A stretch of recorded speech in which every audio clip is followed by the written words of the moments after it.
Hi, this is Dr. Gregory Sadler. I'm a professor of philosophy and the president and founder of an educational consulting company called Reason.io, where we put philosophy into practice. I've studied and taught philosophy for over 20 years, and I find that many people run into difficulties reading classic philosophical texts. Sometimes it's the way things are said or how the text is structured. But the concepts themselves are not always that complicated, and that's where I come in. To help students and lifelong learners, I've been producing longer lecture videos and posting them to YouTube. Many viewers say they find them useful. What you're currently watching is part of a new series of shorter videos, each of them focused on one core concept from an important philosophical text. I hope you find it useful as well. One of the vital distinctions that Audre Lorde makes in her short address, The Uses of Anger, is that between the emotion of anger in its expression, in its origins, in its objects, and a different emotion which she calls hatred, and which we should understand in a broad sense. Now, what she's saying here is actually something that's not particularly new, but it's being applied in a context that could be novel for many people, and I think quite rightly so in its application. It's something that goes back all the way, for example, to Aristotle and his discussions of these two emotions of anger and hatred. But Lorde is bringing to it a not just focus on individual people's emotions, but on social and political, and we could say cultural structures as well. So what is she saying? She tells us that anger is not just a response to racism, but a legitimate response to racism. And what we see here is it can be a response not just to racism, but to sexism or to classism or other types of injustice and discrimination, many of which she touches upon within this work where the central focus is indeed racism. And she'll talk about two different dimensions without going into any great theoretical depth about the interconnections between these, because she assumes that I think the audience is rather familiar with this. So we can talk about people having beliefs. Racism itself, she tells us, is the belief in the inherent superiority of one race over all others. And it's expressed in attitudes, in actions, in this very interesting term, presumptions, which I think is great for capturing an entire range of things from assumptions all the way to decisions that people make. Oh, no, you wouldn't be interested in that because you aren't, from this group or class or something like that. And those can be understood as, group-oriented, but on the part of individuals. But then there's an entire political and social dimension, as she tells us as well, which includes oppression and exploitation. She uses the word domination as well. And these tend to precede us historically, right? We're born into these structures. Sometimes they change over time and we get new iterations on it. And she uses three terms that I think are very apt here that kind of intersect with each other. She talks about a system, right? Living within a racist system, an exploitative system.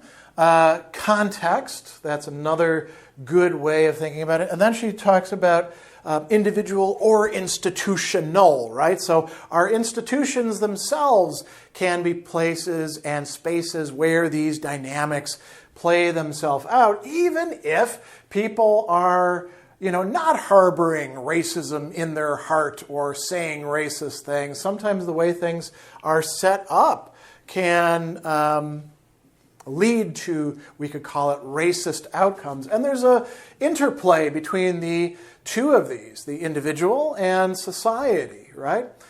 And she says that the responses to the legitimate anger that those who experience racism and are affected by it actually feel and then express, the responses that many people have to this reflect a distorted perspective. And what is the key to that perspective?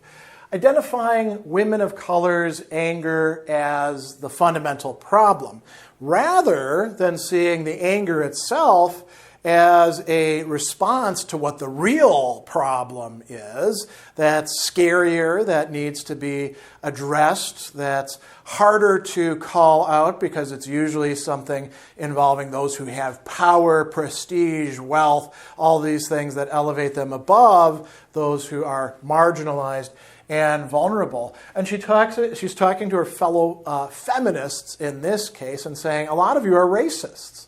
A lot of you are treating women of color's anger as if it's the real problem when it's not. And you could actually be learning from it. It's uncomfortable, but instead you're talking about your fears, your guilt that you feel. Don't get angry at me because then I feel guilty, rather than, oh, you're angry, I better figure out how to deal with my own guilt. Anger that is a counter response to the expression of anger. Who are you to complain about this? You're lucky that we even gave you a seat at the table. Accusations of the anger being useless or disruptive. This reflects, Lorde is saying here, a fundamentally mistaken, though understandable, but not excusable, attitude, perspective, however you want to express it.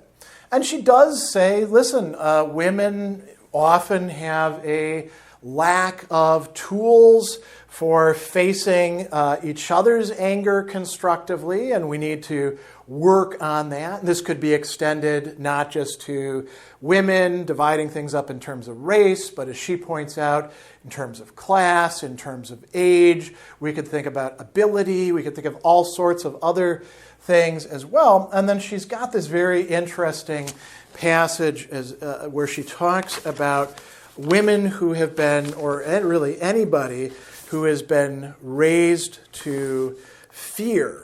And the problem with that, right? So those who have been raised to fear anger.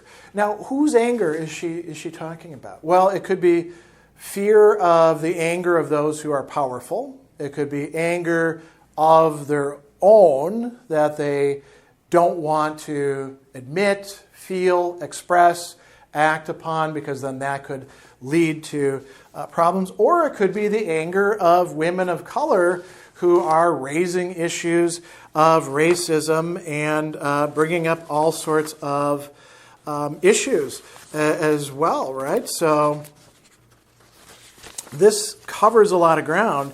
And what is the fear? So she says, for women raised to fear, too often anger threatens annihilation. Annihilation is being reduced to nothing. Could be being killed. It could be being raped. It could be having your livelihood deprived, right? It could be having your children taken away. It could be being ostracized. So women have, in many cases, learned to fear the anger. She says, in the male construct of brute force, we were taught our lives depended on the goodwill of patriarchal power. The anger of others was to be avoided at all costs. Why? Because there was nothing to be learned from it but pain. A judgment we'd been bad girls, come up lacking, not done what we were supposed to do. And if we accept our powerlessness, then, of course, any anger can destroy us. The anger that oneself feels, the anger that others who are marginalized feel, the anger of those who are powerful, even if they're only powerful within certain contexts. And so, she says it's understandable that people would have wrong-headed perspectives about anger, but now let's actually produce a proper perspective. And she spends a lot of the space in this address actually doing this. That is, clarifying what it is that the real evil, the real threat is, And she's going to use this distinction between anger and hatred to articulate this. So she early on talks about a system. I mentioned this. She says, we're not here as women examining racism in a political and social vacuum. We operate in the teeth of a system for which racism and sexism are primary, established, and necessary props for profit. And you could say, whoa, she's attacking capitalism. Yeah, that's probably true. She's attacking an unrestricted or crony capitalism or capitalism that uses racism and sexism as structures and devices to extract everything that it can out of people. It could be other systems that are doing that as well, though. The key here is that these forms of discrimination and injustice are, and notice these three qualifiers. Primary. So this is something that is there to be seen. Established. These have been around for a long time. Maybe, since the start. And necessary. If the system is going to go on as it is necessary that people be discriminated against, exploited, dominated, mistreated in not just individual ways, but in systematic ways, and then for profit. For somebody's profit. Somebody is getting something out of this. It could be money. It could be a sense of identity and self and importance. So long as somebody can look down on those who are lesser than them, they actually feel like they matter, right? And so she's condemning that. And then she talks about a context of opposition and threat. She says, we're working in this context. And then she says, what's the cause of this? Is the cause of this the anger? And now notice that we have a much broader social dynamic here that's being criticized. When some people are being mistreated and then they protest against that mistreatment, there's always a lot of people coming along and saying, why are you being so angry? Why do you have to engage in this protest now? You're being disruptive. You're not going to accomplish anything. You're making us feel bad, And Audre Lorde is saying, hey, anger didn't cause this. Anger didn't create this. Anger is a response to this. She says, the cause of this context of opposition and threat is not the angers which lie between us when we criticize each other and respond authentically to each other. What is the cause? The cause is, she says, that virulent hatred leveled against all women, people of color, lesbians and gay men, poor people, against, what do they all have in common? She's going to specify this. Against all of us who are seeking to examine the particulars of our lives as we resist our oppressions, moving towards coalition and effective action. Now, there's two things going on there. There's a hatred of the other, of the one who is made lesser by the culture, by individual choices, by those who benefit from it, right? Sometimes internalized by those very same people, so long as they can criticize or direct that hatred against somebody lower than themselves, right? And that's what she's accusing white women in the feminist movement of doing. But it becomes especially virulent hatred when those people are like, hey, we've had enough of this crap. We're going to organize. We're going to criticize. We're going to try to change things. We're going to stand up against that. Then the hatred re-intensifies, right? So this context of opposition. And she says, a couple things. It's not our anger which makes me caution you to lock your doors at night and not to wander the streets of Hartford alone. It is the hatred that lurks in those streets. And what is that hatred? The urge to destroy us all if we truly work for change, rather than merely indulge in academic rhetoric. And then she says, this hatred and our anger are very different. Hatred, she says, is the fury of those who do not share our goals, and its object is what? Death and destruction. Destroying, reducing, annihilating, taking other people and turning them into objects and then destroying those objects if they get out of line. She tells us anger is a grief of distortions between peers. Its object is change. But our time is getting shorter. We've been raised to view any difference other than sex as a reason for destruction, and black women and white women have to face each other's anger, right? She goes on a little bit further later on and tells us that, here we go, it is at the very end.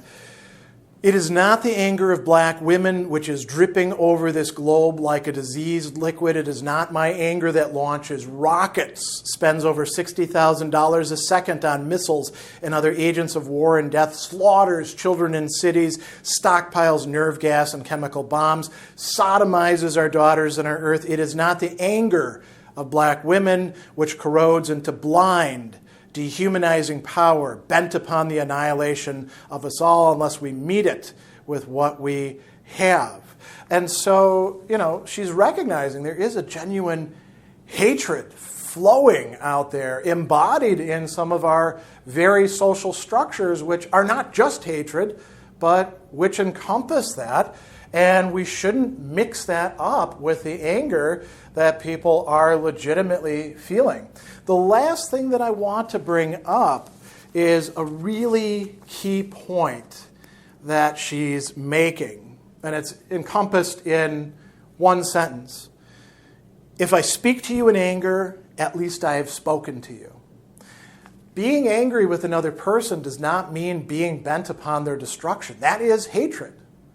Being angry with another person involves recognition of the other as a screwed up person, as the one who did the angering thing, who may be exhibiting racist attitudes, but who is still a person, who is still treated as a human being. She says, I have not put a gun to your head and shot you down in the street. I've not looked at your bleeding sister's body and asked, what did she do to deserve it? That is what hatred does. Hatred blames the victim. Hatred attacks those who rise up against oppression or those who are in solidarity with them, perhaps viewed as traitors against their own class or race or sex or pick whatever other differential you want. And so Lorde is telling her fellow white feminists, she's a black lesbian feminist in this case, that they're really getting anger wrong when viewing people of color's anger as something that's the real problem, instead of looking where the real problem is and identifying that and working against it. And she's saying you can handle anger.